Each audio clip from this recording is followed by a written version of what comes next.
I'm giving up Destiny 2, but I want to talk about some of the wonderful things that they did first. So, big shout out to Shadow Destiny. It's a person who made this amazing 4.5 hour recap of the entire history of Destiny, literally from the announcement and the pre code names and everything all the way up until last month. So, excuse me. Massive shout out. It was so many fun memories going back and listening to all that. So, Destiny 2. Again, Shadow Destiny, whoever that dude is. Wonderful video. And he took me back to a part where I was really excited to relive in my mind, and that was the alpha. They released it, I think, as I recall, it may have been PlayStation only at that time. And as a PlayStation fan, I was really eager to get into this new Destiny, and like, what is this all about? And it blew me away. And I thought, this is the future of gaming. This is going to be so exciting. I can get my boys playing it. I can get in with my friends. And they had the first bit of gameplay was just super fun. The guns felt great because it was, the team from Bungie. It was the team from Halo. They knew how to play, how guns should feel. They knew how a grenade should feel and how many times it should bounce before it rests, and sticky grenades, just all these awesome things that have carried over from the Halo franchise, which I really liked. And there's these three classes, just Warlock, which always stood out for me. I've always been a Warlock main through thick or thin. Titan, Hunter, and as I've been playing, and many might disagree with this, I always felt the Hunter, or let's go the other way. Titan is easy mode for Destiny. Hunter is cheat mode, especially in PvP. You know what I'm talking about. And Warlock is playing things on hard mode. I'm a big Dark Souls fan from Software, so I like the challenge. And so, playing as Warlock, and I don't know, there's some things that the Warlock has advantages over, but for the most part, I always feel like I'm getting rocked no matter what I'm doing. Anyway, that's neither here nor there, but the whole idea of space magic, I'm like, that sounds so cool. I got to be a Warlock and figure this out.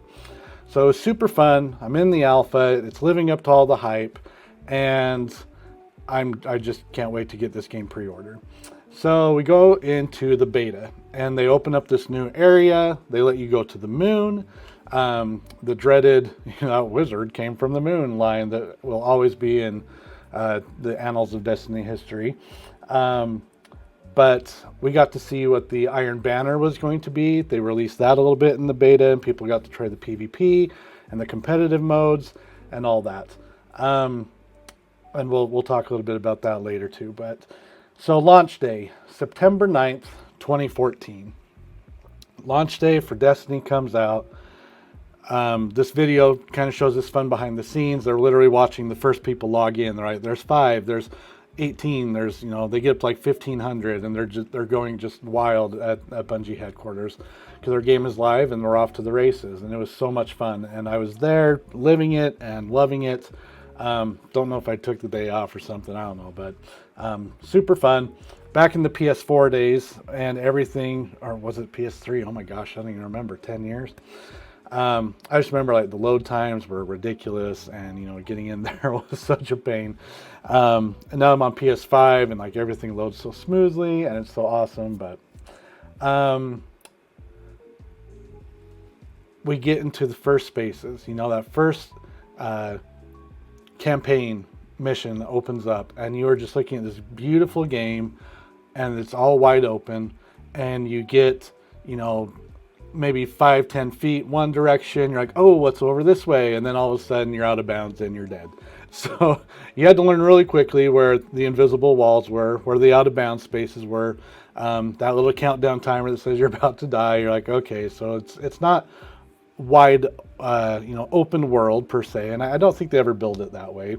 But we were introduced really quickly to how not really linear it is. I mean, it really is for the most part. There's certain paths you can go, But I found out really quickly, you can't just jump up over a little hill or something to get to that other path. You literally have to go all the way around. And it's like, okay. Pretty sure they could have made some, leeway there, but it's fine. It's still something that's in the game today. Even this most recent season, they spawn you into this area. It's wide open, and you walk into it maybe 20 feet, and you all of a sudden start getting a out of bounds thing. I'm like, okay, so I turn left, and there's a path going that way, but it's like, okay, well, spawn me in facing that way then, because I'm just going to walk forward where you're telling me to. It's just like, oh, okay, we'll get into the bad stuff later. I want to keep on the good stuff, because this period was just magical. It really was. Every new space was cool. Everything that dropped mattered, which I loved. Everyone, you're getting these gray, weird pieces, and you're like, oh, it's a little more powerful. And you could actually feel it. You could feel yourself getting more stronger. It's taking just a little bit less time to kill enemies. All of a sudden, these cool little perks are showing up on weapons, and it feels good. And then you get that first blue, and you're like, oh, this is cool, and it's substantial, and you feel like you're really making progress. And you're eager to try every new gun that comes out and pops up, no matter what what type of gun it is. If it's a little light level higher, you knew it made a difference in your game. You knew that it made you a little stronger. It felt good. So you'd equip it right away. And then, some of them were, this doesn't really feel as good as the last one. And it's only 2 or 3 power levels, but so I'll go back to my, submachine gun or whatever. But it gave you that flexibility to kind of mess around with it and get into the flow of the game. Super fun. Eventually you get, your purple, you get leveled up, you're feeling good. I believe the old light level was like 29 or something like that.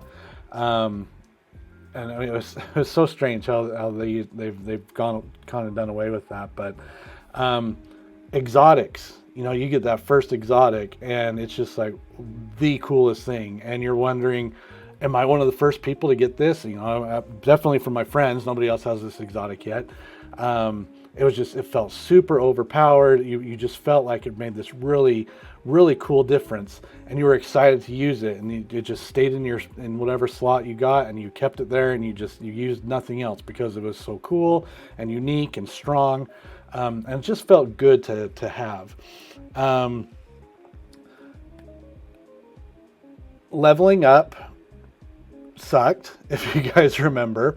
Your weapons, you had to use them so much to just open one little node and then the next little node, and it had all these columns, and you had to, oh my gosh, it just took forever.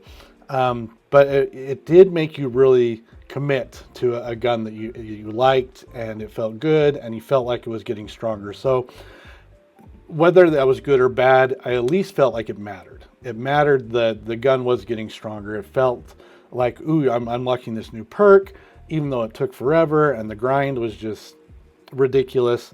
The loot cave came out like week 2 or 3 of release. People found they could just go there and level up their guns, and you found that you got experience just by sitting there. You didn't even have to be the one pulling the trigger. People kept finding workarounds, and that's kind of a recurring problem that we'll get into. It's just how many times people had to find a workaround, they had to find a solution online, they had to find something that was so poorly explained in the game, or just not explained in the game. There's a lot of things that the devs should have just known better, and we'll talk into that too. All right, so leveling up your character. I forgot about this, but watching the video, it used to require planetary materials to level up your character. So you'd have to run around looking for, spin metal leaves and just random garbage just picking up off the floor for hours and hours and hours just to help get your guardian leveled up and to get your weapons. And I had totally forgotten about that. And I can't even fathom how many hours I put into these 2 games. I'm sure there's a tracker or something somewhere that I could find that would help refresh my memory and make me feel really bad about how much time I put into these. But there's just been so many good things, and I'm going to go through a lot of these seasons and these releases because they were really cool. They were really, really fun. Hit and miss. Some of them, were stronger than others, but some of them were just life changing as far as video game and the industry, artwork and gameplay, and skybox creation, and just the cool things they did to make these worlds and these new locations feel new and fresh and massive. Even though, again, you walk out another couple yards and you get the out of bounds thing. So not a ton for exploration, but still undeniably beautiful. Such good art direction, and really just creative worlds that we've never seen before. So much fun. All right, so the first raid launched, Vault of Glass. I did this one time, and it took so long. It was so maddening. Now, I'm a dad, at the time it was only 3 boys, but I have 4 now. So at the time I had 3 boys, and I just thought, I'm never going to be able to do this unless I literally take a day off. If I, just check out from being a dad, which is just non-negotiable for me, for my wife, and family time. And I just thought, this has got to be worth it. There's got to be something really cool. And we're going to get to some things that really kind of ruined raid experiences for me. But I have done very, very few raids, mostly because I am a lone wolf player. I like playing by myself. I like hopping on and off. I don't mind the naivete of blueberries. They can, kind of screw things up sometimes, but it's fine. You expect that with this type of game, but it was always so hard to get a group together, and the clans. You just didn't. There were a bunch of people you didn't know. I was with a group called Dads of Destiny for quite a while. I wouldn't say made good friendships with them or anything. We're all dads. You hop on, you maybe see somebody with a familiar name. You're like, hey, you got time to do this? No, not really. But you knew you were at least gaming with people who were similar, who may not be as good. They're not really a bunch of tryhards. They're just there to have a good experience. So. And outside of raids, it was hard to always find somebody to sync up with, even coworkers. I just felt like, maybe I'm just kind of doomed to play by myself, and that was fine. There was always something to do. Let's see. So the Vault of Glass, only did it once. It was cool. I don't even remember what I got. I think it was back when Fatebringer or something was first coming out, because it was effective against the oracles, and I thought, oh, that's cool, and it was a cool gun. But it was right after that people started getting the Suros regime and the Vex Mythoclast, and those were the 2 big exotics, and they were super fun. They were cool, but untested, let's say, in PvP. There was a good couple months where you would just go in there, and as soon as you saw someone with the Suros or Vex, you're just done. There was no way to win. So one of those things. It's like, okay, Bungie, is this kind of what the game's going to be like? Are you actually really testing these things? Why are these not nerfed in PvP? Why are we just going in there and these guys are getting 40, 50 kills super easily? So. It wasn't too much longer after that. I think it was 3 months when they announced, or it came out, the Dark Below. And the Dark Below was pretty cool, and Go to the Moon. It was a really cool campaign, but it was super short. Go back and watch the video, because it's really fun to kind of relive those moments. You're just like, oh yeah, I remember that boss, that encounter. You could see that they're all right. They're fleshing this world out. They're trying to get a little more story, because the vanilla Destiny, it was a horrible story. You had no idea what was going on. The stranger shows up. She just kind of gives you this gun and leaves, and then it's over. And you're like, okay. Even who was she, and why do I care? That that main storyline was abandoned for so long, and even with the next couple expansions, they kind of went off different directions before, you know, it was years until they even came back to the Exo Stranger. And it was in a meaningful way, and it was fine, and you could see that it was finally thought out. But in the meantime, it was it was kind of horrendous. You played Destiny because it was fun, not for the story. Very, very little narrative. Excuse me. So the Dark Below comes out, and Crota's End. That raid, okay, I tried that one a couple times. I think I did it 2 or 3 times, and, you know, made the time, whatever, neglected the children and the wife for a weekend or whatever I had to do. It wasn't very often.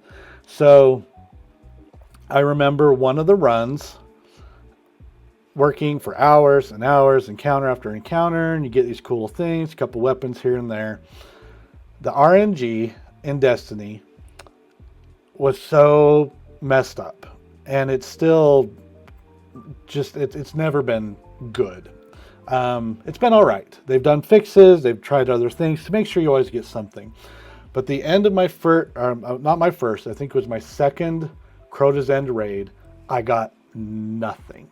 Literally nothing. Everybody else popping up. Pretty sure that's when you could first get like the Gallarhorn, whatever. And I literally got nothing. I completely got stiffed for this run, and I'm just like, you've got to be kidding me. Totally soured the experience. So I'm just like, I'm done. I'm not doing this raid anymore. Simply because there's a chance I will get nothing. And when I saw that it was a possibility, I'm like, sure, you got to get something. But no, nothing is a possibility. So some wise developer in all their glory said, let's make nothing an option in that rate, in that the loot pool. That seems, you know, that's just wrong. That's messed up. And I took the brunt of that, and I'm just like, no, not again. So I retired Crota's End. Not long after that, they released the Prison of Elders and Trials of Osiris. So Prison of Elders was pretty hard. You guys, if you remember, Skolas, I believe, was the last enemy. I played that thing for hours and could not fight or defeat Skolas. We came so close so many times, right up till the last night at the final hour where they were going to retire it and pull the plug. We were trying this stinking thing, and we had him down to like maybe 5-10%, you know, between 5 and 10% health, and just couldn't finish it off. That timer goes off, and it was our last chance. I'm just like, oh my gosh. For better or worse, I mean, it was hard. It was a challenge, and I was kind of okay with that. It was a small team. You really had to learn the mechanics.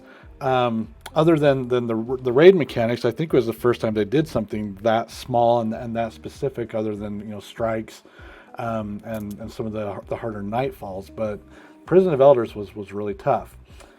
Trials of Osiris. I'm not really keen on any game mode that punishes you for losing. If you remember, and it's still kind of like this way in competitive, where you rank up and you get points, but if you lose, it actually takes experience away. And that always just felt really, really bad for one reason alone. I'm a solo player. I don't have a lot of choice with whom I sync up with. So if I even get on a LFG group back in the day, you know, just some randos, I have no idea what their skill level is.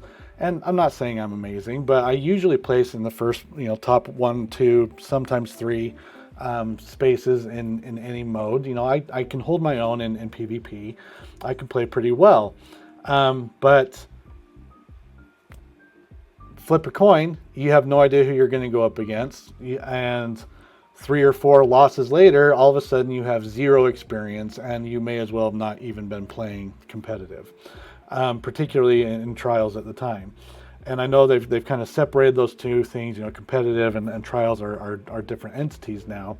But at the time, that's all there was. And I'm just like, I just can't do this. I like the idea of going to the lighthouse, and it was a little bit later they introduced Brother Vance, I believe his name was, and he had some cool stuff. And then they put the boons in there to try and help out people. It was just never enough, because no matter how well I played, I could be the top player on my team.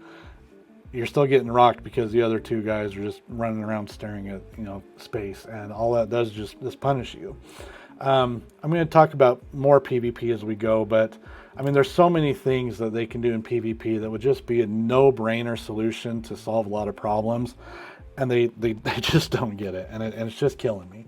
PvP is still fun, but the way it ranks you and rewards you, it's just asinine. Taken King. The Taken King was incredible. They took this opportunity to revamp a lot of the systems, a lot of quality of life things, and it was fun. The Dreadnought was cool. It actually had a story going into it with Mara Sov and her brother Uldren at the time, now the Crow, or just Crow. And you actually were invested a little bit more because you had a reason to be there. It was a cool space. It had lots of cool little hidden places, things to explore. The public space was kind of that entry landing spot, and then as you go down into the Dreadnought, it went more into the private spaces. But it was just cool. It looked great. It played great. There are new enemies, and you're in this really cool foreign place that it wasn't on Earth or Titan or just kind of these other places, which were still great, but it led up to that final boss fight, okay, which was so cool. That first time Oryx pops up, and he's huge. You've already fought him once, kind of small, regular size Oryx in the campaign, but then the raid was super cool, and it was super fun, and it was unique, except for the jumping puzzle. The jumping puzzle was the worst. I'm so torn, and it's one of the biggest reasons why I still don't do raids. I don't want to spend hours trying to jump around with sketchy jumps that you got to make. It's so boring. It's so boring. Stop putting jumping puzzles in these raids. It's a shooter. I want to go. I want to shoot stuff. The mechanics fine, but I know every raid is going to have some dumb jumping puzzle that screws people up, that drags people down. It ruins the pace of everything you're doing. You're not shooting a gosh dang thing. You're just jumping around, usually falling to your death, trying to do it the way that the developers want you to do it. And oh my gosh, stop putting jumping puzzles in there. Make a cool environment that requires some jumping, but it's just part of the regular traversal. Better yet, put more hidden chests in places that are, maybe they're harder to get to, but give me a reason instead of just slogging through this stupid jumping puzzle, which is absolutely necessary to get to the next encounter. Oh my gosh, Bungie. Play to your strengths, okay? Jumping has always been weird. They finally put in the vaulting mechanic, which has been saving people's lives. I've been looking at that all over the place with the new re-release of the Taken King. Those stupid ships that come out, if you barely miss it in the old game, you just fell to your death. But thank goodness you'll actually vault up and pull yourself and save. So I know that's been better, but it's just dumb, and they keep forcing it in every stinking raid. I just dread it. It's so obnoxious. Just let me shoot stuff. Let me be part of the game. All right, so the mechanics of the Taken King, they were still difficult, but they made sense. They were learnable, and they were actually still fun. There was, just a few things you need to keep track of, who had what buff, and you could communicate, and it just felt good. And I feel there's been very few raids since that I've dabbled in that feel that way. I'll get to it in a minute, but I think it was the Wrath of the Machine, or Rise of the Machine, Wrath of the Machine.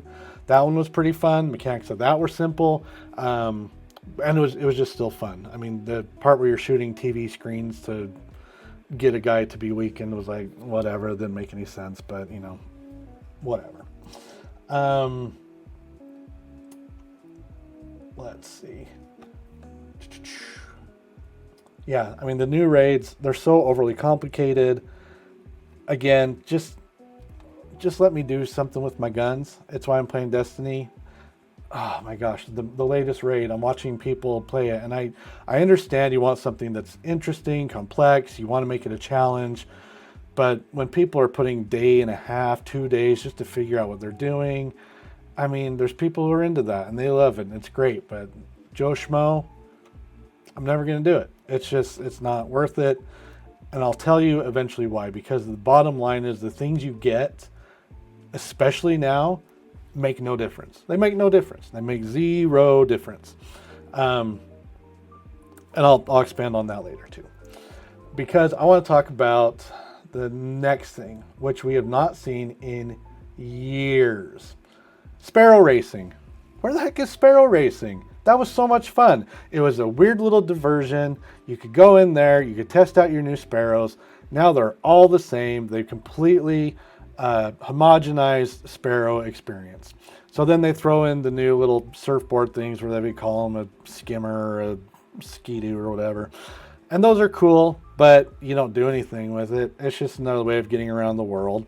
Bring back some sparrow racing. Let us raid our sparrows. Let us ride these new surfboard things. They're super cool and they're fun. So let me bring those back. Let us have fun with them again. Another thing on here, which I was talking about, was weapon infusion. So weapon infusion used to be just horrific. Hi, I'm using that right now live. Everybody, Emily's trying to steal my components for my webcam. Component. That's not a component. That's a flash drive. I need something to put this in my computer. I am using the one and only device we have. You should run to the store and buy a second one. Okay. That'd be great. I love you. Yeah, she needs a USB to, or USB-A, USB-C. It's not a super common thing, but I think you've all got one in your house, right? We've got one. Time to get a second one. Anyway, so weapon infusion. Let's talk a little bit about weapons.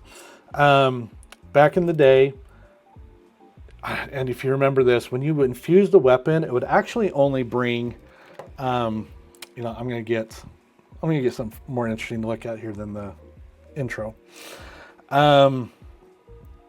It would only give you a percentage, and there were actually online calculators to help you figure out, if I'm going to infuse this weapon into this weapon, what will that final number be? Whoever thought of that, if they're still at Bungie, okay, that might explain why they're having so many problems. If you let that kind of idea go through, I mean, how difficult are we trying to make it for our users? Okay, I mean, just change it to 1-to-1. Oh, they did that eventually, and guess what? It made sense. But then they gave you, these things you had to earn and these little upgrade modules, and okay, fine. But they were super rare, and then eventually you were able to buy them. And it's like, why are you guys not thinking these things through? If I want to get into your game, make it easy, make it accessible, make it obvious what I need to do. They're just horrible at that. Absolutely horrendous. So while I keep talking about these things, I'm just going to keep grinding what's going on right now. We're in the middle of the Festival of the Lost, doing the same thing we've been doing for years, killing the dumb pumpkin head dudes, and I'm so tired of it. This is my last grind. This and the season with these potions, I'll talk about this towards the end, but it is so boring. It is so dumb, and it has completely ruined it. So anyway, I know I keep coming back to the things I say I hate, but I want to stay focused on these things that were good. So Rise of Iron. Rise of Iron came out. Siva, that was cool. It gave us reasons to go back to old areas, things that we've been playing hundreds of times, but now they've been Siva-fied, and everything is looking, all infected, and you actually get to fight with Saladin, and you go to find the Lords of Iron and where they fell, and it was a really cool story, and it had some meaning behind it, and it had some heart. You see, the fall of of his friends and the other Iron Lords, and how they seal themselves behind that door and stuff. That was all so cool. It was even fun climbing up stupid Fellwinter Peak, even though there's a couple little spots that are like, okay, the developers want me to jump on this little nub. I would never have seen that unless I watched somebody do it, or checked online. It's like, just let us climb the mountain, make it make sense. But it was still cool. You get to the top, you see all your buddies down there the way at the bottom. And yes, fall damage was still a thing at this point. So if you fell off, you took a tumble, you were dead. You splat on the ground, and then per Destiny's respawn mechanics, it would just respawn you somewhere completely random. Then you're just like, okay, I guess I'm starting halfway up the mountain, or oh, I'm at the bottom now for some reason. So I get to climb the whole thing over again because I slipped in this one little spot. Yeah, it was just the worst, but it was also the best because it's what we had, and Rise of Iron was fun and it was cool. The siege engine, yeah, so that was part of the Wrath of the Machine raid. Siege engine was really cool. It's taking place up on the wall of the Cosmodrome. You're in this cool new space, which Destiny is great at doing. They and Bungie, they're great at making these new spaces, but then they forget, oh, you're supposed to be doing something in this space. And it's not always fun what you're doing in that space. And they forget that their game should be fun. If I'm playing the game, I should be having fun with this game. And there's so many times I've been playing the game and I'm just like, I'm doing it, I'm going through the motions, but I'm not having fun anymore. And I look at my back catalog and I think, oh, that looks fun. I bet I could have some fun with that game. That'll bring a smile to my face, or freak me out, or be spooky, or give me a new experience, whatever. I have not felt that with Destiny for years, especially with the seasons. All right, I'm jumping ahead. All right, so it was shortly after that. Destiny's run its course. They start talking sequel. Destiny 2 is announced. Everybody's freaking out because, all right, everything they've learned from D1 will now carry to D2. It's going to be so much better. And then they announce, but we're going to destroy your vault. You're starting over. Okay, good and bad. It would have been nice for some things to carry over with how much work and effort we had to put into getting those things, but at the same time, it might have ruined this experience. Let's start fresh. At least they did it in a creative way. The tower's destroyed, your vault's in the tower, your vault's destroyed. Why you can't just transmat it out, or that's always never made sense to me, that they can warp you in and out of time and space to warp you into an area with your ghost, but they can't warp you some heavy ammo when you need it, when you're in the middle of a firefight. They can't, I don't know, pull you out when you're about to die. Obviously, it's a game. You need to suspend your reality and your logic, but some new heavy ammo being transmatted in, that'd be a pretty cool ghost, upgrade or experience. I've never done it. It'd be cool to have a ghost perk that'll just randomly transmat you in some heavy. That would have been sweet. All right, so Destiny 2 comes out. And the campaign, all right, it's pretty cool. You lose your powers. You got to go through and regain them. It feels really terrible at first. You are literally slogging through powerless. It felt like you were really handicapped with how powerful, these guardians are. And then all of a sudden you lose it all. So it was a pretty poignant way to start a new story. Limping through the rubble of the new city. Very cool. All right. The narrative was good. The speaker dies. You're never really super attached to him anyway. You're just like the speaker. It's like, what does he do, really? They copped out of that pretty quickly. If you don't really know what the speaker does, well, kill him off. And they did, and it was fine. Nobody really missed the speaker. He had a cool voice. He had a cool role, but I guess it would take some of the mystery out of everything that else happened in the series after that point. So it makes sense. Speaker's dead. But it mattered. You know, it mattered to the story. It mattered to the future of the Vanguard. It was all very cool. So, the problem that came up after this is you realized really quickly when you got a new weapon, that was it. There were no random rolls. Once you had the weapon, there was no point in getting it again. But we still did, time and time and time again. And you dismantle it, and I don't even know if legendary shards were a thing at this point. I can't remember.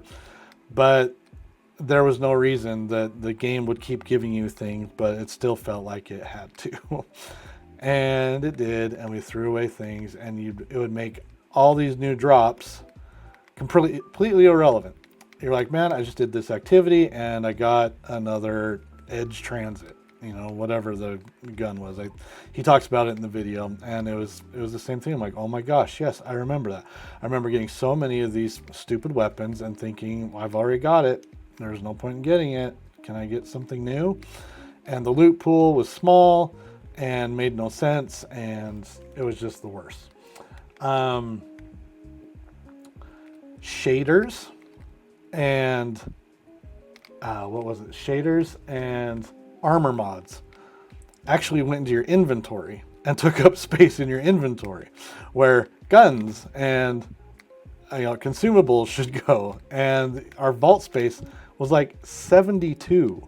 It was so low, and now we're at 700. I mean, you know, obviously they've cranked it up 100 every now and then, and I still don't know why it's so small with how much they give us, especially these days. They'll release a season with a new, update and a new, most recent one, Final Shape, and then the season that went with it. There was so many weapons that came out, and you're just like, I have to delete so many things. My shaped weapons, I mean, all this stuff, which some of it I can get back, just out of the item tracker and everything else. But then the other's like, I'm never getting this weapon back. So I hope the new thing I get's worth it, because it's going away right now. Let's see. Okay, yes. Sorry, I took all these notes going through this video. It was super fun. I highly recommend you go check it out. He did a great job. Oh yeah. So, and then to get rid of the shaders, you had a stack of them of, maybe 2,500. I don't remember how many it is, but you had to delete them one by one, and it was on a 10-second countdown timer. So you're holding it, delete, one, holding it, delete, holding it, delete. I spent so much time of my life deleting shaders, moving weapon mods. It was the worst experience. Quality of life, I mean, it's just, come on, devs, come on. They're playing the same game we are. They're doing the same things we are, and they don't think, how easy would it be to just select, delete? Just give me a little button on the side that says just delete the stack. Done. Ugh. Computers, they've been around a long time. They figured out how to delete multiple files. Why can't we do it in the game? I don't know. Yeah, seems really weird. Okay, so then the first expansion comes out. Curse of Osiris. I don't know. I didn't really like Curse of Osiris. A lot of people didn't like Curse of Osiris. Osiris is a cool character. I mean, I think it's great. I think it's fine that he and Saint, okay, yeah, sure, why not? But this, I mean, the story was boring. They took it nowhere. You fight this big Vex at the end, and then all of a sudden you're done. You're just like, okay, not great. And it was right after that it was a super long drought, and the game was in a really, really bad state, and things were going really bad, really poorly for it. Really bad reviews. lots of people just bad-mouthing the game, and things were not looking good for Destiny 2, which was, just super sucky, because we were really, really liking it. It had all this potential, and it was just being completely squandered. And that led to what they called the Go Fast update. That was a spring update. Big shot in the arm. It still wasn't quite enough, though. It still wasn't quite enough to save the game. And then the Warmind drops. And the Warmind, that was a pretty cool expansion. Takes you to Mars. You get to see, they introduce Anna Bray. She was a pretty cool character. She does everything that happens there. The escalation protocol, I think it was.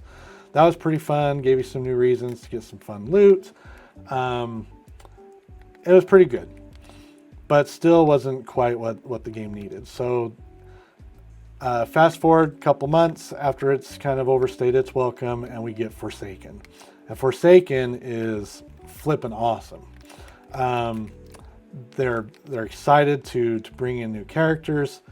Aldrin's back. He's back with a vengeance. He's all of a sudden got these freaky new enemy class with him. Not the Fallen. What are they called? Creepy, weird, spiky head dudes, and they're all like zombies. Zombified Fallen. Shoot. I can't remember what they're called. Anyway, you guys know what they're called. Scorn. So Scorn's pretty cool. They've got these cool bosses. They've got these unique boss fights. They're finally kind of like mixing it up. There's some really great quality of life things. They move the shaders out of your inventory. They're kind of figuring things out. They're like, yeah, okay, some of these decisions weren't the best. So it looks like Destiny's finally getting their crap together. Tangled Shore, very cool place. And then all of a sudden we get the Dreaming City on top of that. So there's these two really cool and interesting places to go and explore, released at the same time. So it's this massive update. Everybody's super excited for it. And there's actually things to do and things that matter. And I believe this is when Armor 2.0 came out. That might have been the next one. Let's check my notes here. Oh, no, they bring back random rolls. Finally, after all this time, months and months of just sitting on the same weapons, they bring back random rolls and give you a reason to grind again. Hallelujah. Now you actually have god rolls to start chasing and things that can more customize your playstyle. And if you're a shotgun ape, finally you can get, a slide shot and whatever the case may be. Lots of different things that can finally be customizable, make you feel like the things you're doing matter to the way you play. They had new supers. They introduced like the Ascendant challenges and the Ascendant world, which were all these cool little hidden places you had to go find that had challenges, and they actually had meaningful loot that would help level you up. And they were just kind of cool, and they were spooky, and they were just fun.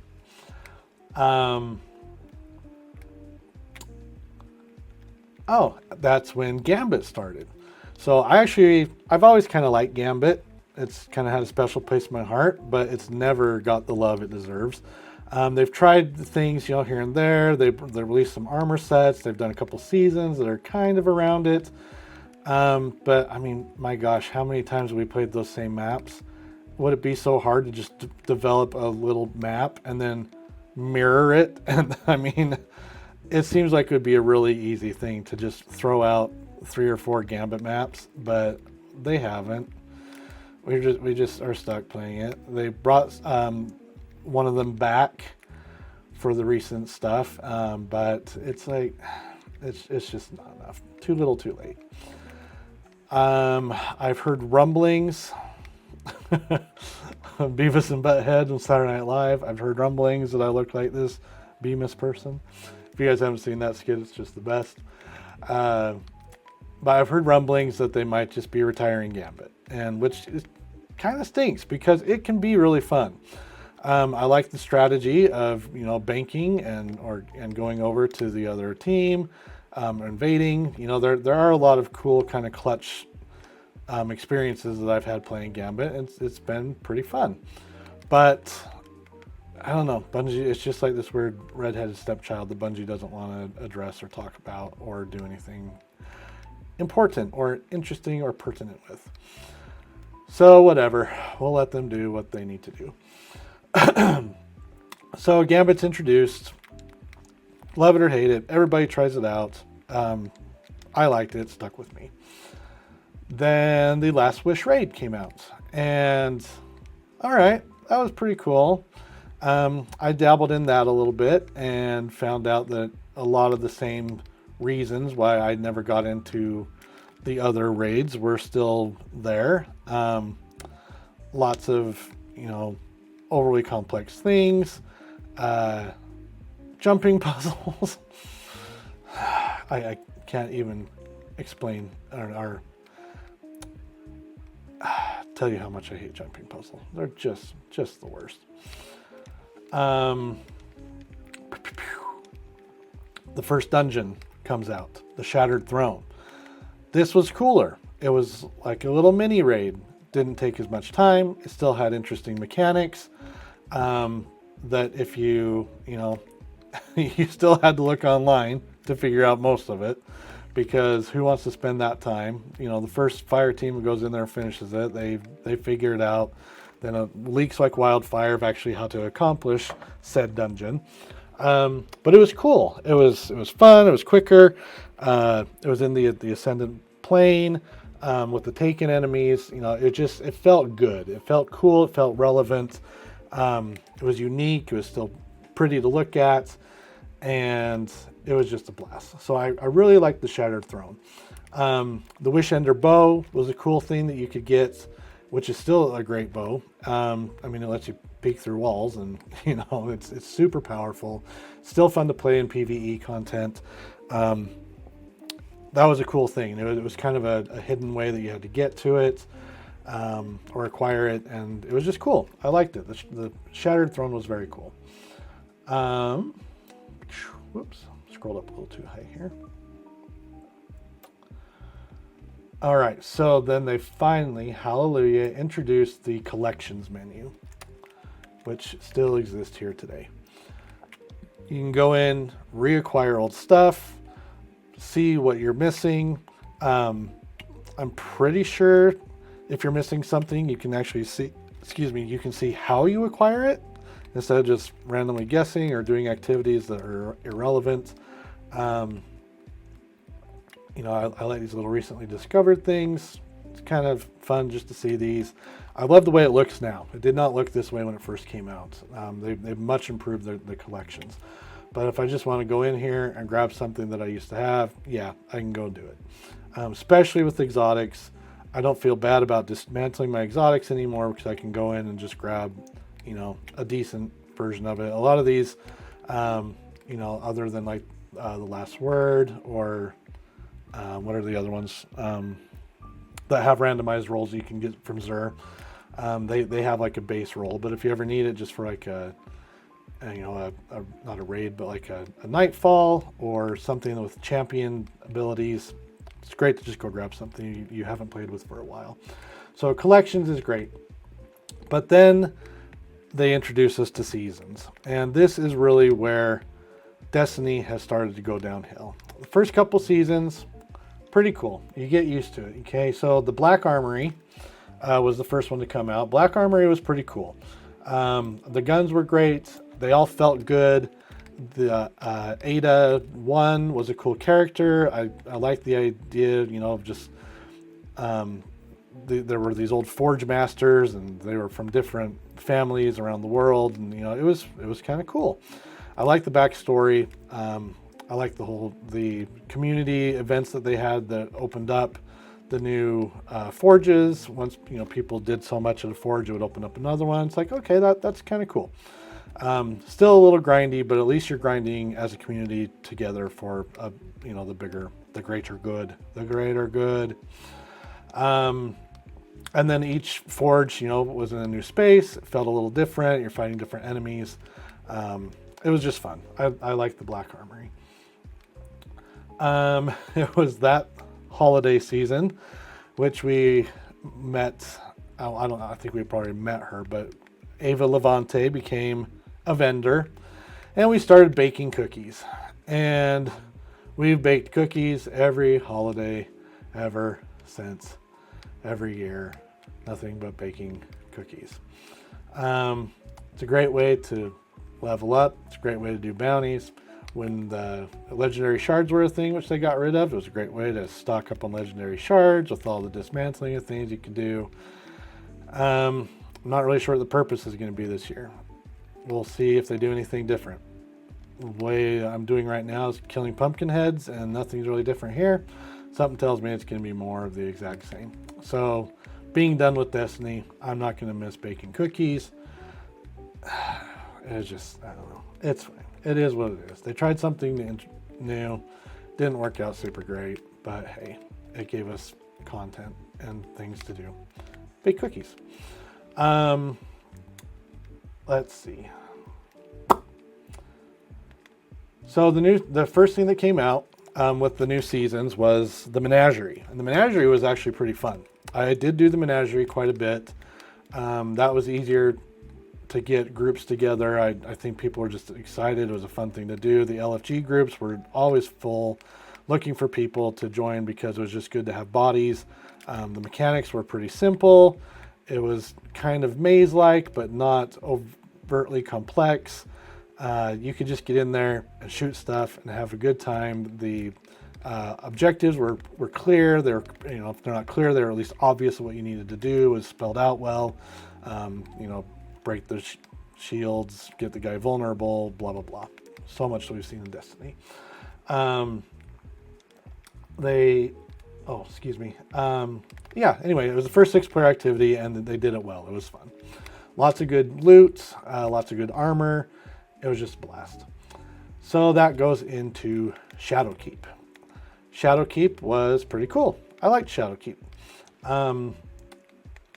They introduced, or you're back on the moon. They give Eris a reason to be around and relevant anymore.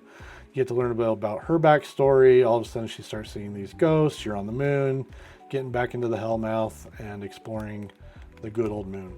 That was good. Shadowkeep was a fun expansion. The pyramid ships are there. You're finally like, oh my gosh, what are these things? Because at the end of the previous season, the pulse goes out, wakes up these pyramid ships, and they sat on that forever. And then all of a sudden they reintroduce them, and they're like, oh my gosh, they're here. We had no idea how long it would be that they would get back to the pyramid ships once they were introduced. They just kind of sat on that for a while.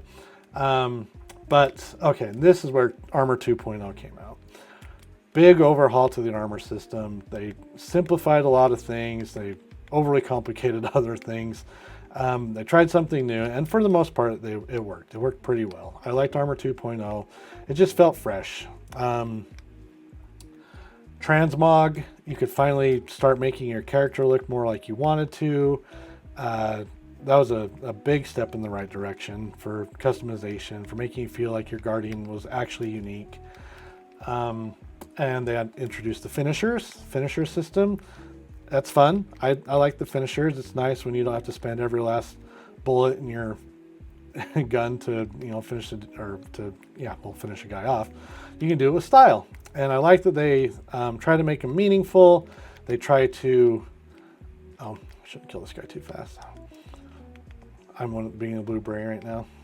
If you can get more of these guys, you can get more pages, and just makes it a little better. Anyway, so finishers come in. They actually give you bounties to use it. Okay, that's fine. Now we have some bounties that we can do for doing so many finishers. You try and be stylish and do them just at the right time when you're floating in the air or whatever, just to make it look cool. So style points, 10 points for style. Seasonal artifacts are now a thing. They give you a way to level up your guy, to customize your loadouts, which ends up being pretty fun.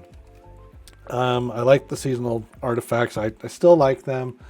The only ones I still kind of struggle with are the barrier champions and stuff like that. It's like, just make it a mod that we could put on any weapon, so we're not constantly changing our loadouts. I mean, it's so annoying. Just make it a mod, anti-barrier mod. Throw it on whatever weapon you got a space for. You know, just make it easier on us. Oh, this is also when Destiny went free to play. So we have this massive influx of people. Excuse me, massive influx of people coming in for the first time. Crossplay, I don't think is a thing yet, but we now have, you know, PC people, we've got PlayStation people, Xbox, everyone's jumping in there and trying it out for the first time. So we see this big spike in numbers. Lots of people are in public spaces. All of a sudden the game feels alive and fun because, you know, you can feel that energy coming in from all these new gamers. And that was a lot of fun. That was exciting. You finally feel like, okay, I'm part of a bigger community, and you have this cool kind of a big brother mentality. You see somebody struggling, you saw they were a super low level, you'd kind of follow them around for a little bit and you'd help them out, and you'd show them kind of the mechanics of like a public event or something like that. And, you know, you really couldn't talk to them, you'd see them struggling, but you could see people kind of figuring it out and jumping in. It was just kind of a cool time to be alive, and change the mentality of a lot of players that they wanted to be more helpful and less trolly and obnoxious. And I don't know, it was just fun. I liked it a lot. So that goes into the Garden of Salvation raid. I tried that one very little. It was okay. Once they found fun ways to cheese it and go in and get the chest without actually having to play it. That's how I played it the most. You know, and then they'd patch it, and then some dude would find some weird weapon that would actually let you clip through a wall. I mean, whatever it was. But that's how I actually played it the most, was clipping through walls and finding ways to get free stuff. Mostly because I knew there was a jumping cup puzzle coming, and I just didn't even want to waste my time, my life, and the precious hours I have in this life. I don't want to spend it on another Destiny raid. I mean, whatever. I would love to do it, but I also just don't ever want to do it. If that makes sense. All right, so people start finding out that the best way to get through the season pass and to get all the fun level ups and the cosmetics and everything you want is just by doing bounties ad nauseum. So people are just doing bounties ad nauseum to get through the season pass, because none of the end game content, none of the raids, none of the other stuff actually really even gave you more purpose or more experience to get through it. So everybody just starts grinding the crap out of the dumbest bounties they can find. Every little bounty. Ugh. So boring. I love the fact that bounties exist. I love that it's a fun way to get loot and items, experience, whatever, because I can just do it in the background most of the time. I'm not even thinking about it. I'll check in and just be like, oh, I've got like 3 more handgun kills. And so I can just throw on a handgun, go kill a guy and get the bounty. But for the most part, I don't have to think about it. But when it becomes your primary way of leveling up and you're just grinding, that's been just my least favorite word. And Destiny has ruined the word grinding for me. It should be a fun word, right? Bumping and grinding. But when it comes to Destiny and video games, you don't want to just be this endless grind. It's mind-numbing.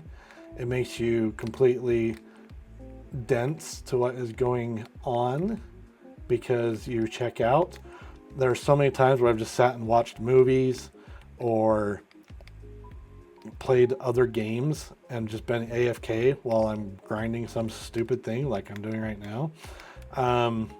Killing these stupid Pumpkinhead guys for the 890th time and for the 8th year in a row, or however long they've been doing it. And really I'm just doing this to kind of prove my point. I mean, I'll sit here for probably a 2-hour show. I'm only halfway through my notes here. and this is all I'm going to do. And you'll see that I make very little progress in 2 hours. An event that should only take 2 hours. And then I could be done and walk away and be like, yeah, that was great. Halloween is one night, but they're going to stretch this thing out for 2 weeks because they got nothing better else to do or show me. So we do more Season of the Lost into November because everybody loves a Thanksgiving Halloween fest. Anyway, so people start doing bounties. They're cruising through their season passes. They hit their level 100, and then there's not really much else to do. Season pass is done. Time to put the game down and go play something else, right? Well, kinda. It's about this time that they realize there's nothing really going on. So they do their first live event. And I think I was there with friends. I can't quite remember, but it's when the Almighty, the big cabal machine they're using to drain the sun, comes crashing down, and it goes flying over the tower and makes this giant crater. It was actually pretty cool. It took way longer than it should have. I mean, the whole thing literally took like 15 minutes just to, but it was cool. They had anticipation. There was a build up. The whole tower was full. They haven't really done anything like this since that I can think of. There may have been something here and there. I just might be forgetting about it, and I don't remember anything from the video. But it was cool. You see this thing, everybody's seeing it happen live, depending on what server you're on, and it was just cool. So this live event happens, everybody's there for it. Felt meaningful, even though the state of the game wasn't super great at the time. All right, so then the pyramid ships finally arrive. After all that stuff, after all these seasons, they finally get to the fact that, oh yeah, there's these giant ships that are bringing in the end of Destiny. We didn't realize how long it would take for them to get to that again, because now the pyramid ships are here. I felt like they're like, well, what do we do with this? COVID was a big part of that delay, and uncertainty in the industry about life. I mean, everything in general. COVID was scary. We had no idea what was going on. But it also means that no new content was being made. They tried their hardest to keep some things out there, but this was a time where GamerDad said, you know what? I'm going to go back and play all the Assassin's Creed games that I never got to because they are so huge and open world and they take hundreds of hours. And well, I had lots of time. We all had lots of time.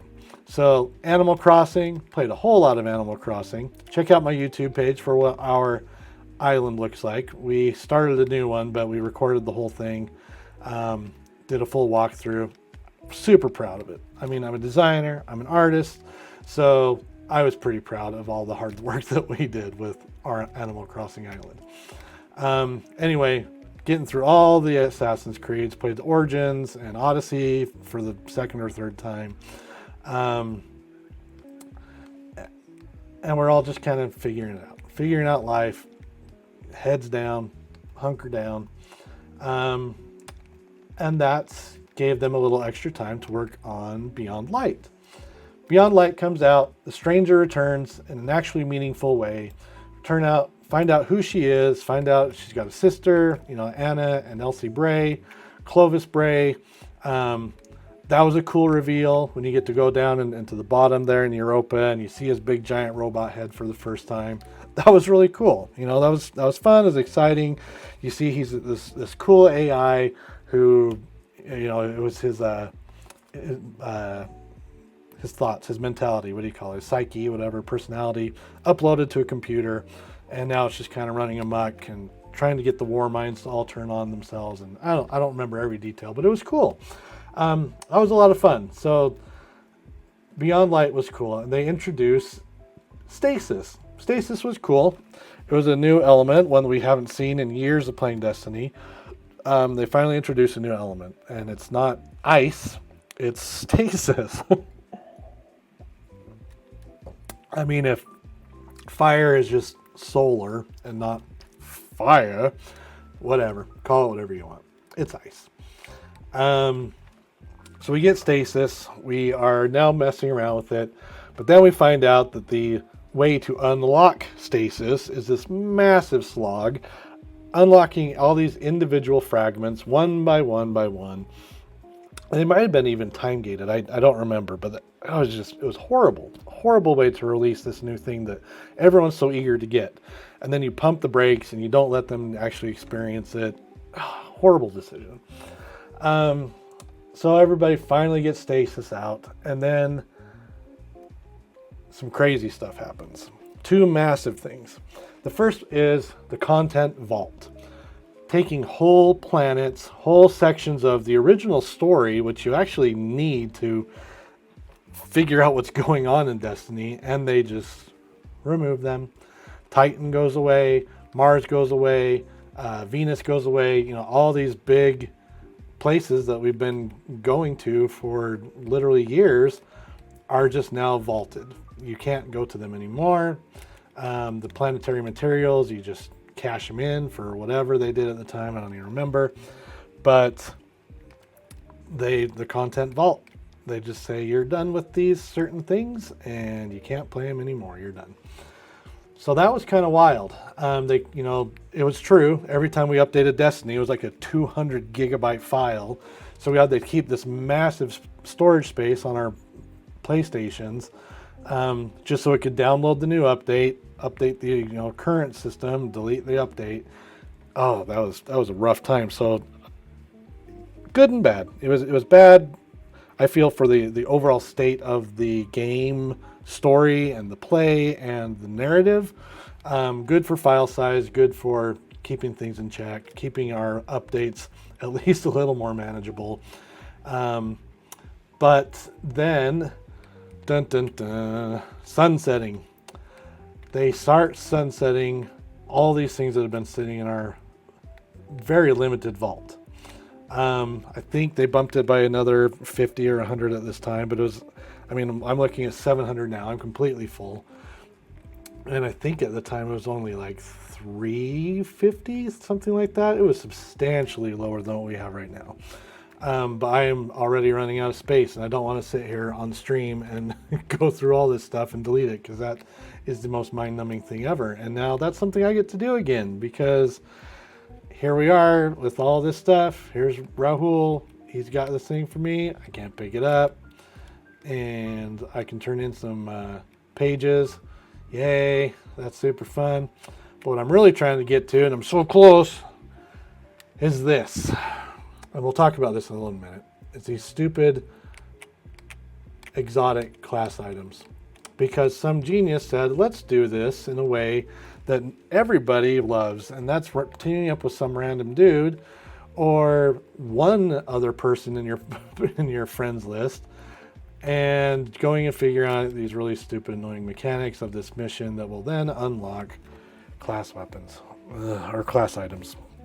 That sounds so unappealing to me. I have not even gone into the groups. I just don't even have any desire to do that for this one thing that all of a sudden they figured out and said, yeah, you can just go eventually buy it, because they do that pretty much with everything. Eventually we'll just let you buy it. So whatever. I'm glad. I'm close to getting it. I'll get it before this event's through, hopefully before the night's over. Anyway, so sunsetting. Almost everything you've got is completely useless. Okay, it gives me a reason to clean out my vault, make space for some new guns. Kind of like the reset button again they did with the launch of Destiny 2. And so you finally have a reason now to start grinding, looking at new stuff, maybe trying some new weapon types you haven't tried before.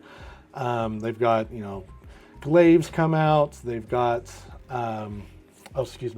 glaives have not come out yet. That was after the Witch Queen. Anyway, sunsetting, big rift, big confusion. Rick, Cacus, Dotto, all those guys, they're talking about things you should keep, things you should chuck. And it turns out sunsetting eventually got reversed, and you can just go get anything you want. And come on, Destiny, quit doing this to us. Just give us 1,000 flipping slots or just an unlimited space in our vault and let us decide what is too much and let us decide what we want to do with it. It's just dots on a server. I mean, everything's got a little code. This cannot be taking up that much information, right? I mean, there are little icons that are like maybe 25K in size. They're small, they're tiny. There's only 700 of them right now. So we're talking a couple megabytes per user out there. That's not a lot of space. I don't understand what their problem is with Destiny storage. It's never made sense to me. Okay, biggest thing. I'm going to pull this out. I'm going to put it on all the posts. I'm going to put it on all my channels. This is going to be the one thing that will change Destiny forever. I will push this button right here. Access my vault. Now, I want to get right to my heavy weapons. What do I have to do to get to my heavy weapons? I can't just push left and get to my heavy weapons. I've got to go through 14 pages of everything in my gosh dang vault to get to them.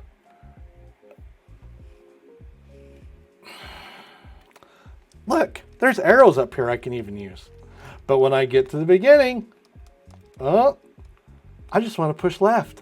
Oh, nope. Every other UI on the planet, my phone, websites, I can just skip to the end by going backwards, but not on Destiny. No, I want to see every 14 pages.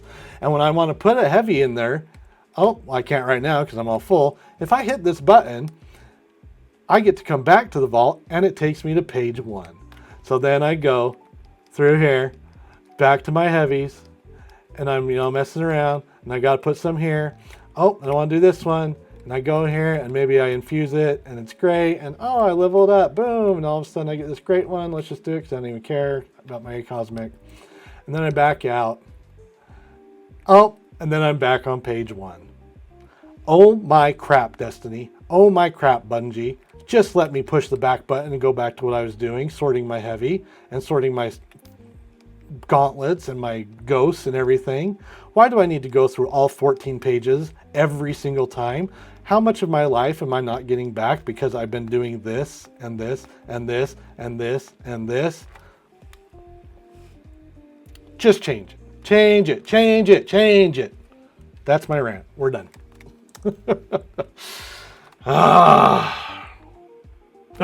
Kills me.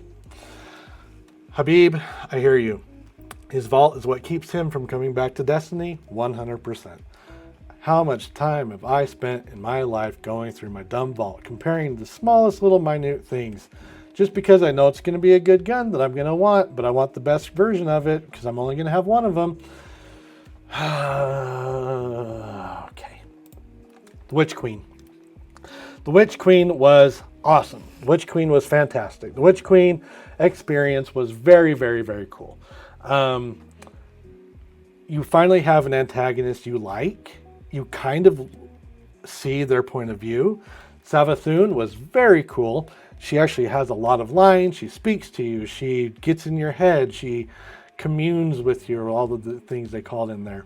Savathun is this very cool, very well voiced character who they take the time to flesh out, and you actually give a crap about this hive god who is Oryx's sister. I mean, she's pissed. She's coming at you with a vengeance. It was just great. So well done. Excellent job, Bungie. Where you lacked on your stupid vault, you made up for with Savathun. Savathun. X? Not sure. Forget. I think it's the S. Savathun. It's right after this that sunsetting is removed. That didn't last very long. Now we've deleted everything, and now we can start all over, and we can go back in our collections, and we might be able to get some weird lame version of some things, but other things that were randomized we're never going to see again, and it was all for nothing. So again, years of my life wasted that I'm not getting back. So thanks for that. That worked out really great. That will take me to a bigger point, which I'll wrap up with as we're coming to the end. But, all right, so they moved that. Very cool. Light bearer hive. That was really cool. Okay, so all of a sudden we've got evil ghosts and they are on the bad guy's side, and you're like, what the heck? That was super cool. Something we never saw coming. All of a sudden it shows up in trailers and they hype it up and it becomes everything. They're cool, they're hard, you got to destroy their ghosts to actually finish them off. Super cool idea. Love it. Change the whole dichotomy of the lore, that it's all subjective to actually who has the light and who's good and who's bad. Loved it. It took the whole series and the way we think about our enemies in a way that we had never thought before, and most of that is because of the excellent writing and voice acting of Savathun herself. You actually care and you feel, she was tricked, but they just did that part so well, and it was just right. It hit all the right notes, and when you finally finish her off, it was meaningful. You actually have some regret, but then they bring her back in a very cool way towards the end, which we'll talk about later. So, craftable weapons.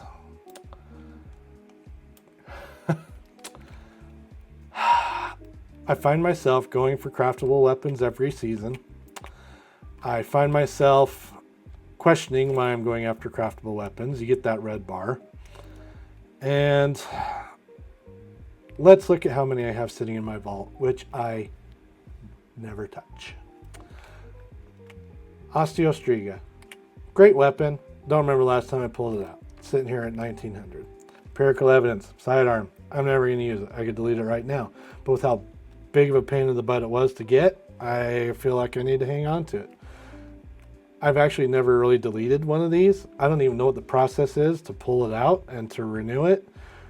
Does it just come out of my vault with the red bar or thing? I don't even know. I'm afraid to even try and find out because of how annoying it was to get these things. Syncopation. Occasionally bring that one out for PvP. That's a great gun. Tears of Contrition. I leveled it up. It's, sitting here. I used it a lot when I had it. Apparently I did with that one too. I felt obligated with a lot of these just to use them so I could level them up, make the best version of it, and then sit in my vault for a really, really long time. Here's the next page. More. Blood Feud. Don't remember last time I touched that. Obviously it was fairly recent. I must have got a new one that I infused into it with a 1-to-1 ratio, thank goodness. No Reprieve. Haven't touched it. So many others. Kept Confidence. Yeah, okay, I did it. I haven't even made that one an official version of it yet with the yellow bar. Excuse me. Oh, so many that I could just probably throw away. Overflow of Orpal. Those are both excellent. Demolition and Rampage. Which one do I keep? I don't know. I'll just keep both of them until I'm absolutely forced to delete it. Someday. All right. The list goes on and on and on of how many. Look at all those. I never touch them because the next season just has another one I got to get. And I've got this FOMO that it's going to be the next best thing. It's going to be the next best weapon. But I've already got one sitting here. I've already got one with great perks. It's going to serve me just fine in any content I've got to do. Why am I doing it? Why do I even care? Why do I care about the next season's weapons? Oh, because they look cool and they have this new perk combination, which you couldn't get before. But in the long run, it's going to make absolutely zero difference in your day-to-day gameplay from Monday to Saturday. They did a great job in duping us into thinking that this was a good idea. I would so much rather just grind for the good god roll. The good god roll. That doesn't sound very nice. The best god roll that I could imagine with maybe one little tweak that isn't perfection where I can just go and delete all the rest. And that would easily clear up probably half of my vault space right now because I look at these things. Regnant, that's a great gun. Auto loading, it's got explosive light. That's going to be a good usable weapon. But I guarantee I've got 5 other void rocket or grenade launchers. I've got Swarmer the Raven. That one comes, oh, there it is right there. Swarmer the Raven. Auto loading full court, which I think got nerfed, but it was flipping awesome when it first came out.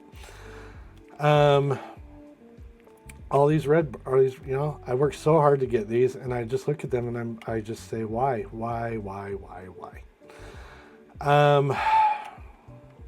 Yeah, so I've got some work to do in my vault.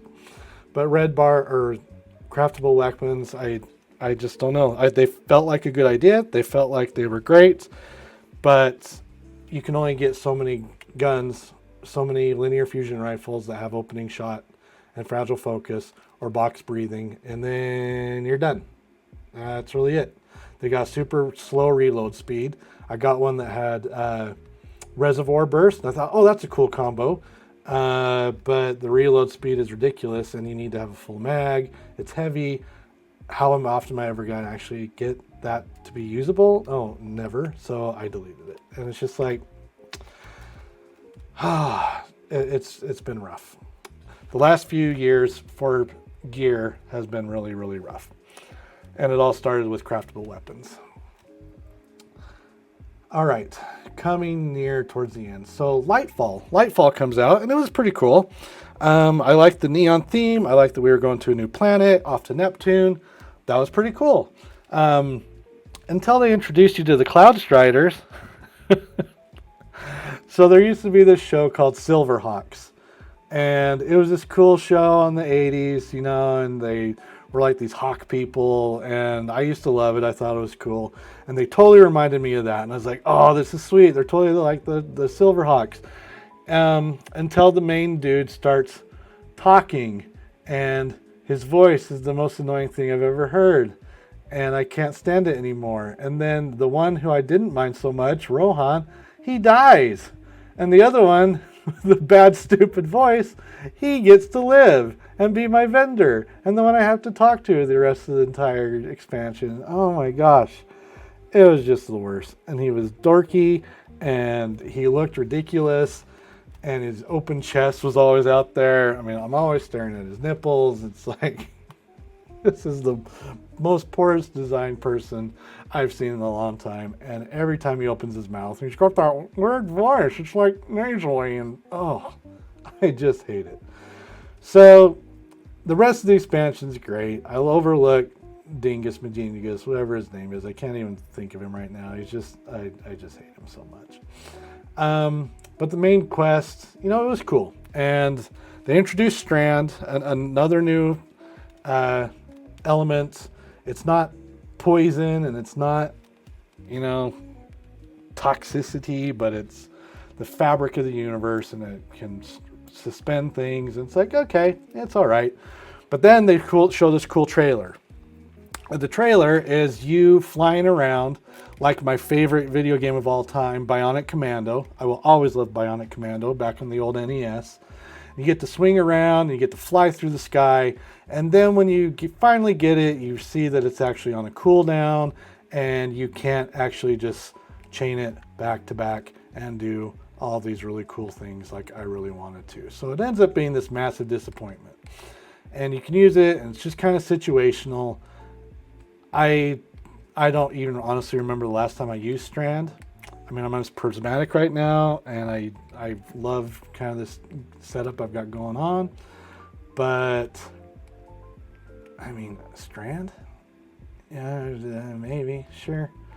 And, you know, I don't know. Let's even look at. So Strand ends up having this horrible unlock pattern like Stasis did. You actually have to buy your fragments, and you have to go through all this stupid grind to open up every single one of these little things, and it takes forever, and you're doing repeat missions ad nauseum, and just the worst. Give us a more fun way to unlock things instead of grinding through the same old crap. Just figure it out, Destiny. Okay, so great. Strand became a thing. It was new. Some people love it. I never got into Strand. I got really into deleting things, but now not everything gives you something when you delete it, which is also sucky because, yeah, Glimmer's your only thing right now. Bright Dust, they rarely give you something interesting to buy. My new setup that I'm wearing is cool, and the mask is really cool, but I've got to wear a Halloween mask, so I'm not even using it. Good job there, Destiny. Anyway, there's so many things you delete now that gives you nothing. Sparrows give you nothing. Ships give you nothing. It's like, okay, great. Everything costs something, but half the things that cost something give you nothing when you get rid of it. So, whatever. Anyway, Lightfall's pretty great. Strand is meh. I don't remember. I mean, there's been so many seasons that have been completely forgettable since Lightfall came out. I was watching the video and I'm just kind of like skip. Yeah, there was nothing. I'm not even going to talk about those on my 2-hour show with a 4.5 hour video. They were so meh and they were so mid, and some of them had some interesting standout story points, but nah, we're all right. We'll skip them. And then they come out with. We just finished this up, actually. It was the EAZ and the Bonfire Bash. And the first part, that was kind of cool. 3 or 4 years later of doing the same activity, again, with nothing different, you get pretty tired of it. But the EAZ area where you're, lighting the big bonfires and it finally gets some verticality in the area, those are pretty fun. But, I mean, one map, one thing, you're doing it so many times over and over and over again. There are just so many things about Destiny that just has overstayed its welcome. It's like bad in-laws who won't go away. Not my in-laws. Mine are fantastic. Never overstay their welcome. They just read the room well and they say, hey, it looks like it's time to go. I love my in-laws. Some of you probably have some really bad in-laws who just won't go. Maybe it's your own parents. I don't know. Destiny feels like the bad parents who just won't leave when you just want to be left alone. All right, so let's skip to where we're at now. The Final Shape. Final Shape comes out. Very cool area. Very cool things to see. They've mixed and mashed all these things from the history. Everything is just new and fresh. Lots of fun little things to explore. Some convoluted systems with how you actually unlock. I don't think I've got all my prismatic things right now because I don't even know where half of them are. You have to do these dumb quests where you get these birds that pop up and, to get your Kava stock, but that's never explained anywhere what you're actually doing. And you have no idea if one thing is actually story related or just exotic mission related or completely irrelevant to both things. Horrible way they released it, but the game itself, the space itself, very cool, very well designed. Lots of fun places when little things to kind of figure out, little puzzly things. I'm down with that. That's fine. Nothing was too complex. Just kind of a bad intro with the direction they send you on. There's like, here's this area, now go figure it out. And it's like, okay, I'd like a little more hand holding than that, because it's massive expansion at the same time as a new season. I don't know where one ends and the other begins. So that was a little rough, but there was a lot to do. Again, there was so much to do. And sometimes I still look at, my destinations, and I get all these little things that pop up because I haven't even done half of them because I got so sidetracked by seasonal stuff. And these pop up. I don't even know what that means. Overgrown Clash, Pathfinder objective. The Pathfinder. We'll talk about the Pathfinder in a minute. Oh. Anyway, it gets a little convoluted once you look at these things. Paranormal activity, okay. There's 12 things within this little block right here of things to do. And then a bunch over here. Okay, there's obviously a lot to do, but because there is so much, I really haven't done any of it. Okay, great. 2030. I'll talk about leveling in a minute here. I have no idea I'm going to get 2030. I am stuck at 2010. And the slog to get to 2011 is ridiculous. And I don't even know what I'm doing wrong. Probably has something to do with the Pathfinder. But the Pathfinder sucks and I hate everything about it. So I just ignore it and play and do the slog. And I'm not doing these things where power level really matters anyway. So whatever. I'm quitting. Who cares? Doesn't even matter. All right. So lots of stuff to do. New season, new destination. They wrap up the story in this fun way. I don't want to do any spoilers for anybody who wants to get into Destiny and they wrap up the whole light and dark saga in a very clean way. They could just end it there. Fine. I'm like, okay, that's great. But they've now already announced these plans going forward or what they're going to do with Destiny. And it's like, okay, but give me a reason to care. I mean, the Light and Dark is done. The Witness is done. I mean, it's like, it's over. Let's just be done with it. Why can't we just say 10 years was a good run and move on? Because money will be made where money is to be made, and they're just going to milk it for all it's worth, apparently, I guess, till the end of time. Anyway, if you've been abreast with other things I've been announcing for Destiny, you'll just see. It's like, I'm not excited for any of it because the main story, the main characters, the things I actually cared about and spent 10 years fleshing out and fighting side by side, it just doesn't matter anymore. It really just doesn't. So I'm going to keep on this because I've only got a half an hour. We need to talk about some things that just need to change, but it's too little too late. I've been burnt too many times. I've spent too many hours grinding meaningless things where I could be having really great experiences and new stories, new communities with other games that, they might not be doing it perfectly well either, but it will be different, it'll be fresh, and I'm really looking forward to it. We'll start with here. Festival of the Lost. Okay, this is such a grind. Getting these stupid little things, and because I'm quitting, I don't even know why this matters, but I want to get that class item.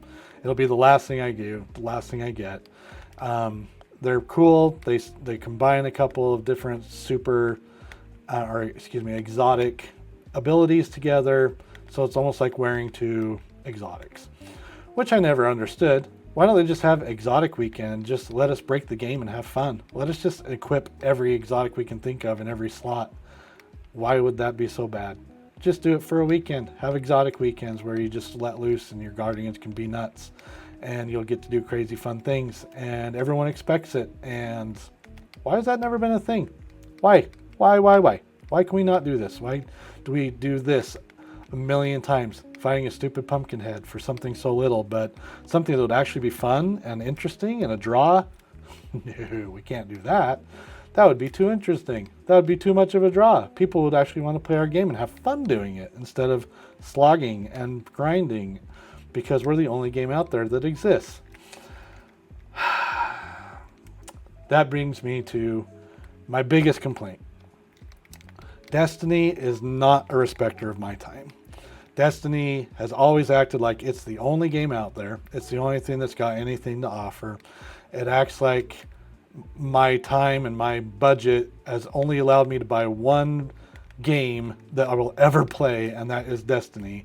And they will be damned certain to make sure there's always something for me to do, no matter how boring it is and how much of a slog it is.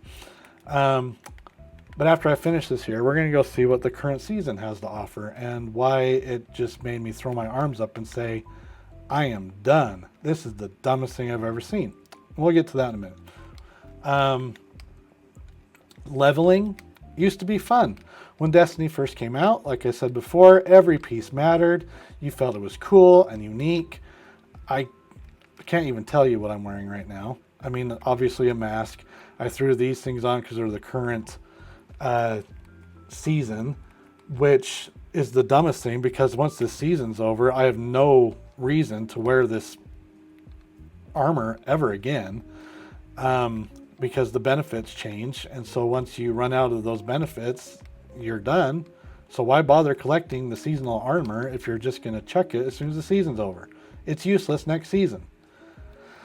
It looks cool. It's fine. I can unlock it and make myself look cool going forward, but I get no other benefits from it. I've got to use the current season and unlock it and do all this other same crap, which I've been doing for years now. It's just become pointless. It's become asinine, and I hate it. I hate it so much. So leveling up used to be fun. Leveling up mattered. You felt strong, and I feel no different with my 210 as I did at 2000 or 2001 or 2002, and how slowly it takes to get leveled up to anything that's even remotely interesting. So let's see, do I have enough candy? Nope, I'll be playing a little more after we're done here. I'm so unenthused to do that. Oh, and if you close out of here too quickly, before you get your little pages manifested, it's like you didn't even do it. So you gotta sit here and just wait until that happens, till that pops up and it says manifested page. If you quit before it happens, you may as well have not even done the lost sector. Great, I'll leave these guys commendations. You're super dressed so well. Anyway, all right, let's go see what this season is all about. They opened up this new space, the last city. Cool, all right. Oh, that's kind of small. Here's where it logs you in, okay? Let's talk just UI for a minute. I'm logged in here. This is where I am. This is the far bottom right of this map, okay, that they load in. Everything else that you were doing before is way up here at the helm. Oh my gosh. I can't even get higher than that. The screen does not go any higher. This icon is pressed at the very top of this stupid screen, okay? And look at all the things up here that I could do that are horribly, horribly laid out. Okay, I understand they want me to go to the last city.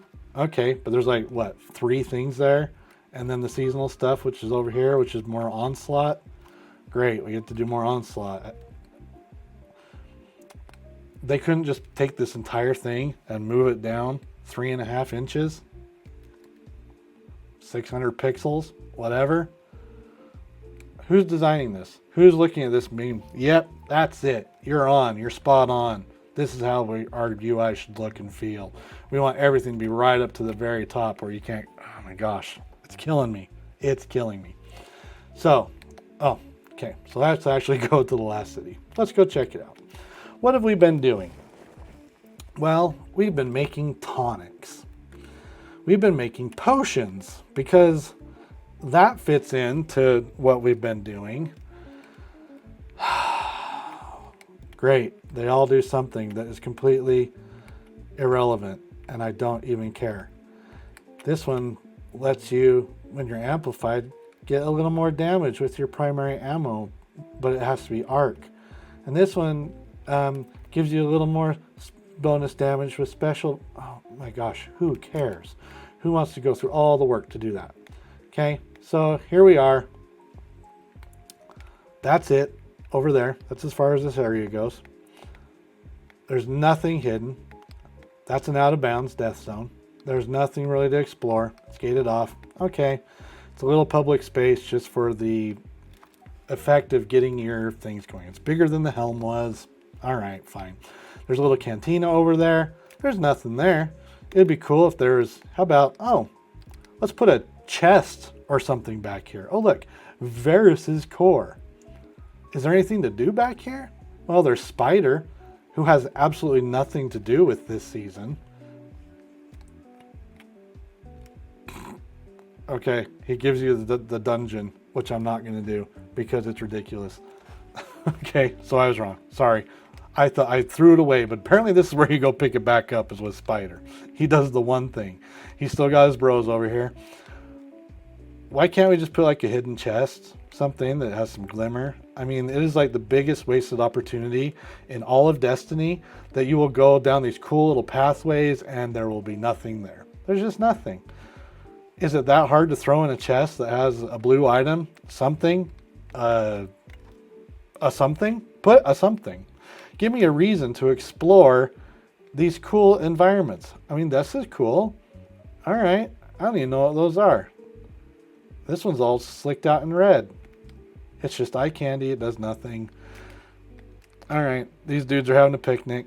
That's pretty funny. I like that. There were 2 parts where you actually go down here and you talk to Aramis. One of them, you actually don't talk to her face. You do here. Okay, I can interact here. I don't have time for your gawking, but the one part of the story, you actually don't even come down here. You talk to her through your comms for some reason, back upstairs. Okay. Apparently she has a way to communicate with you in her jail cell that you can only listen to when you're outside and not actually talking to her face. Whatever. All right, let's go look at how stupid and boring it is to unlock new potions. This is so dumb. And I had to leave it up to my YouTube community to actually show me how to do it because it's so boring and so dumb. Somebody needs to be fired. I've already gone through this whole thing, done all these, and it was the biggest slog and pointless. Okay, really quickly. First thing you do, one of these, you go find a little item. You pick it up and then it says, kill 10 guys, use a shotgun. Great, then you're done. That unlocks one of these, which you literally go to an area, you find this little table. The table says, drink a potion. You drink it, it goes into a whole loading screen where you kill 10 to 15 guys, and that's it. That is it. That is the extent of the mission. You drink a potion, you kill 10 guys, and within like a 90-second time limit, I mean, it takes you 12 seconds, and then you're done. You do that for every single one of these, every single one of these. That's it. That was the whole season. On top of that, you're grinding out stuff so you can find ingredients to make more potions. And the way you do that is you go here. Oh, no, these are the ones I've already unlocked. So we'll go here to the ones I haven't unlocked. Okay, so to discover this formula, I just rebuy or remake this one 5 times. That's it. There's no story. There's no exposition. You just buy that weapon or that one 5 times and it opens up one of these. Get enough materials to click this button 5 more times, it opens up one of these. Go back, grind a whole bunch, you click this button 5 times, it opens up one of these. You do that with each one of these. I've already done these. I've already done those. And I am so done with this stupid potions thing. It is the most poorly thought through, most boring thing you could ever even do. The missions are boring. The way to unlock them is stupid. They have very minimal effect on everything you do. I'm done. I'm like, if this is the care and thought they're putting into their big releases, like, okay, this room is cool. I mean, there's a lot of thought put in here. I think there's more thought put into the way this room looks and there's the purpose of this room even existing. It's killing me. Empty corners, no reason to explore, boring content, which is just filler for who knows what, because the story's over. I don't even know where they're going with all this. I just don't care anymore. It's overstayed its welcome. It needs to just be done. I just need to be done. These new episodes that have been coming out, this one is called Revenant. They build it to be all different and they're not like seasons, and it's going to be this whole new turning point. But here's what Revenant came with. Oh, bounties, seasonal stuff, which is the same. Claim that reward. Cool, I got a Nezarec mask and some other junk.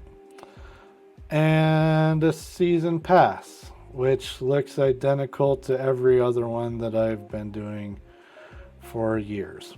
Oh, but wait, these ones now have Act 1, 2, and 3, which means that my season pass just goes past 100. Now I can do more rewards that are just kind of okay for no reason. And new armor I can unlock for no reason because it'll be useless later. Okay, that's cool, but I can't even get to it till they unlock the second season. And get this, any experience you get after level 100, once you hit that, it goes away. You cannot go past here till they unlock it. There is literally no more reason to play Destiny once you've hit that cap, because all your experience, your hard work, your bounties are useless. You can't get anything. You're locked out of doing anything else. Because the geniuses at Bungie said, let's just time gate everything within these acts. Because they're not seasons, they're acts. That's totally different. But they act and do everything the same. So, there are so many other little things. I mean, there are so many other little things. But I see what they're doing. I mean, they're doing another whole rehaul to armor.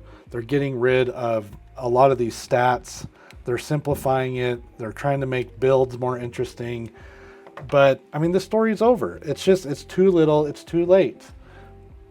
I'm done with Destiny. It's served its purpose. I had so many good times. Had such a really cool experience seeing how it's changed the industry, how the art style has changed. Just really, really talented people whose ideas are either squandered, they're not fleshed out, or completely ignored, or they're just half-hearted. There's so many seasons that have just felt like a quick cash grab that has been nothing meaningful, that has not driven the story. And like I said, the Destiny Bungie is not a respecter of my time. They think that if we put in a grind that takes long enough and dangle that carrot just a little farther, they'll just play because hey, we're the only game out there that matters. We're the only one that has warlocks and wizards and titans and classes. Well, you're just wrong. There's so many other wonderful games out there, and I'm really excited to play them. I'm really excited to get to things that I have not that I've just backburnered, because I always felt this next season's got to be it. This next season's got to be it. They've got to change it. They've got to do something, but they've just sat on so many things for too long with bad excuses, with bad management, bad ownership. It's not fun. It's not fun to play. It still looks good. I still appreciate the effort that goes into things, but I can't. I mean, I play video games to have fun. It's my escape. It's my escape from reality. It's my chance to see something new, and I haven't seen anything new. Destiny, I'm sorry, you have wowed me with eye candy, but there's no heart. There's no soul. Everything died with Cade.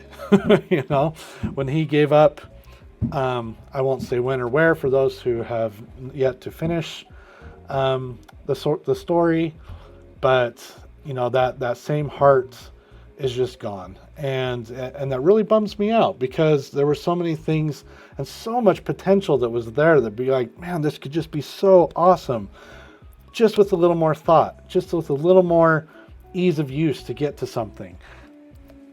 Last thing, the Pathfinder. Let's talk about the Pathfinder. They just revamped it a little bit. I shouldn't say revamped. They updated it a little bit. So the Pathfinder, I guess, is the best way to level up your guy, okay? There's nowhere. Okay, here I am. Let's say I just logged in the first time. I'm sitting here in my first space. Okay, how do I get to my Pathfinder? I see people talking about it. I don't see anything here. So I go to my quests. No, there's no way to get to it there. Season pass, store. No, I'm not quite sure where I need to go to get my guy leveled up. Okay, well, maybe there's a special place I go do it. Well, it's not here. So then I start looking at all the different places I can go. Okay, oh, what's this? Pathfinder. Okay, so I open that up, and then it shows me all the things that I got to do. All right, okay, well, it shows me my path to success, right? Not in a great place. That was in a destination tab. I mean, where even is it? I backed out of it. It took me to the middle of this map. Where was it? Where was that Pathfinder node? Oh, there it is. Oh, wait, what's this weird little thing? Oh, something that doesn't even work. Okay, well, that's broken. And I back out, and it takes me down here again. Okay, what's going on? Oh, but I look down here, open Pathfinder. Oh, I push left. That didn't exist 2 weeks ago. Okay? Just pushing a shortcut to your Pathfinder didn't exist 2 weeks ago. You get this. You back out, and it takes you to some weird random place on the map. So you got to go find this. And you think, oh, so that's the only way I can do this. All right, I'm a new player, Pathfinder. The only way I can level up is through the Pale Heart. Well, turns out it's actually up here in all these different things. Again, shortcut didn't exist till 2 weeks ago, and Crucible, Gambit, and Vanguard were all combined onto one path. So you had to do a Crucible activity, then you had to go do a Gambit activity, then you had to go do a Vanguard activity, and it was forced you that if you want to level up, you had to go do a little bit of everything.